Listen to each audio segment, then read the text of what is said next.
Now the Locusts have been known to take a lot of shit on stage. Talk about some of the more memorable incidences of heckles and violence and bullshit. Well, the most memorable is gotta be when we toured the AAS in Europe, and when we hit the UK, there was this like kind of weird element added to the shows where because we did tours with them in the States, and it was awesome. It worked out really well. It was a little I think it was a little challenging for the AAS fans, but I think I think everyone was really into that aspect. But when we hit the UK, they kind of had this pop phenomenon element added to the band, and people were not having it. They just only wanted the AAS, and it got pretty aggressive. Throughout the nights, I mean, there was times where people were throwing pint glasses at us and hitting us and smashing on our equipment, and it's playing in front of a few thousand people that kind of want to kill you is kind of hard to pull off, and especially it's not we're just playing simple music. So we're trying to, we all have double duties. We're playing instruments and singing, using a pedal board, trying to figure out how to not get a glass smashed on you. And so it was kind of insane doing that. And then I think at one point we just kind of got fed up with shit. And I just remember the last song we were playing had these noise interludes, and I just remember Gabe kind of. We all stop, and it's basically just Joey with his synth making this pretty abrasive tones and pushing it, and the more aggressive the audience got with us, the more fucked up the sounds got, and so we were kind of just giving it to them, and they couldn't do anything about it, and it got to this point to where we were just over it, and I remember just Gabe getting up on his drum seat, and basically he's sitting there waiting for Joey while he's playing this noise interlude, and this pint glass tags him.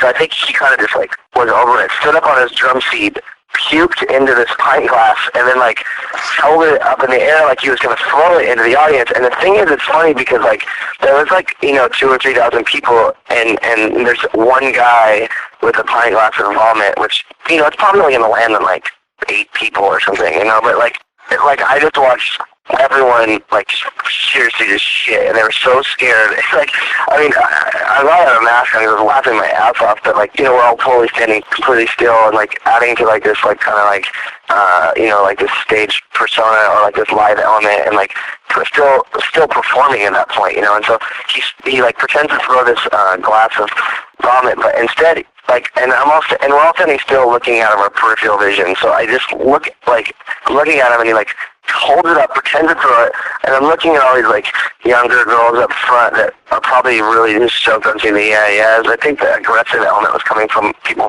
a bit far back, sort of soccer hooligan-esque kind of people that somehow stumbled upon independent pop culture or something, I don't know. And so he ends up just pouring this puke on his head and then jumping down from his seat and coming in on the one beat, and so I don't know, it was fucked up, and it was such a crazy performance, but it was just the weirdest thing to see so much fear and disgust in these people over something that was more amusing to me. I mean, it's especially coming from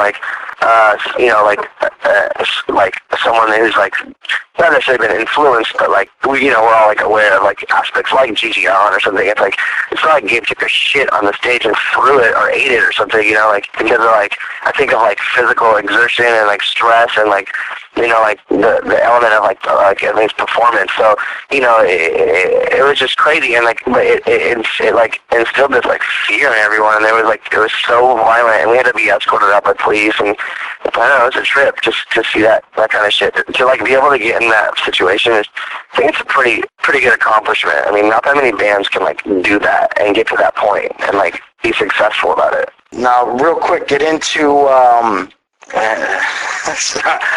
all fucked up about the puke, man. You got a production company you're working on right now. What's that project all about? Well, it initially started as like a radio show for this watch company, Vestal Watch, and they have this like live streaming radio, and then so my friend Nathan and I recorded these like episodes, I guess, of just like music and like just kind of weird antics and interviews and stuff, and then it sort of went from there because then like we had been asked to do remixes for a couple bands, and then with that somehow, like, I don't know, we've been asked to do like live DJ sets and stuff like that, and then even beyond that, we have these flip cameras, and so we've been filming just random shit and then editing it like on Sony Vegas and making these like kind of like video episodes as well. There's a few up right now online on a Vimeo account, but we have like all this footage from like tons of different things that we've been working on that I think it's like, I mean, I don't even really know what to compare it to video-wise, but like it's just like different segments. Like some of it's just straight like music stuff that we've seen, like live sets. Some of it's just like random like weird shit. Like we just filmed the Unbroken Swing Kids reunion in Southern California and like interviewed a ton of people and like kind of put it together like in this more artistic way where it's like not just a live set, kind of interspiced with the interviews and like just different visual elements of like the experience and stuff. And so there's all these different things. So like I guess I was like, what is this? Like, Leg Lifters isn't just DJing or isn't just like this or that. It's like all these different things. So I guess overall it's just we labeled it as like production company. Production?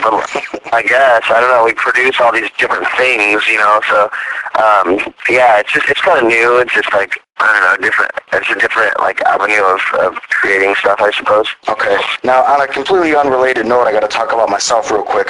The Onion is actually going to be interviewing me about my show in the next few weeks, and the theme of Congratulations. Yeah, thanks, man. The theme of the interview, they want me to talk about the most fucked up interviews I've conducted over the years.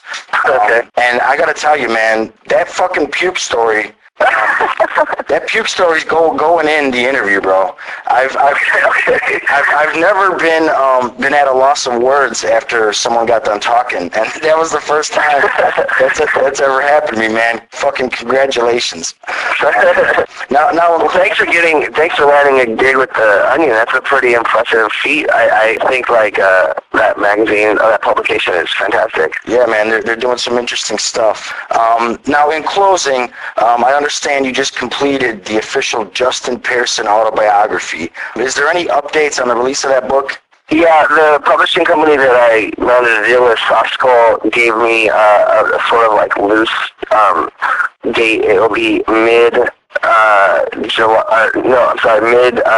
2010, so we're looking at like another year from now. I'm right now like just working with the editors on different like stories and pieces of it, and just kind of hashing out like the contract and stuff. But yeah, it's definitely, it just took a while, and I guess it's sort of like record label stuff. I mean, it's not like, I mean, it's just, I don't know, fine tuning it, and then it's gonna go into print sometime around the beginning of the year, and then hopefully surface after that. But I finally landed a publishing deal, and it's been picked up, so it's definitely going to happen. Okay, and you wrote this thing all yourself too, right? Yeah, it was kind of like just written on tour here and there, and I didn't really think much about it, and it turned into a book. So yeah. Yeah, that's good. I mean, not that I would put you into the category of your Slashes or your Paris Hiltons, but one of the things that drives me nuts is when, for example, Slash writes a book. It's all done by ghostwriters. They don't write a fucking word. You know what I mean?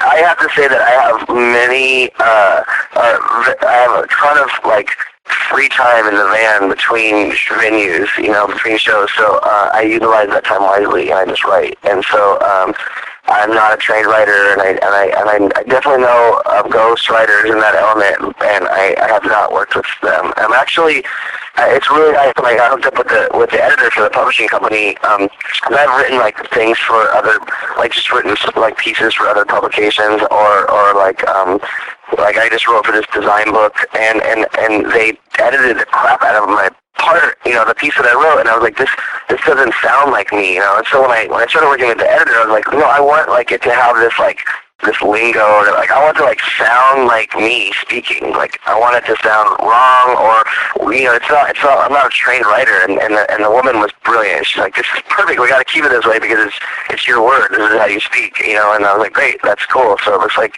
I'm dealing with the right editor. Yeah, that's how it should be. You know, fuck Hemingway. But, well, I don't know. I mean, yeah. So, but Justin, man, that's all I got for you, bro. I appreciate your time. Okay. That was a killer fucking interview, man. Thank you so much. No problem, bro. All right, take care. You too. Later.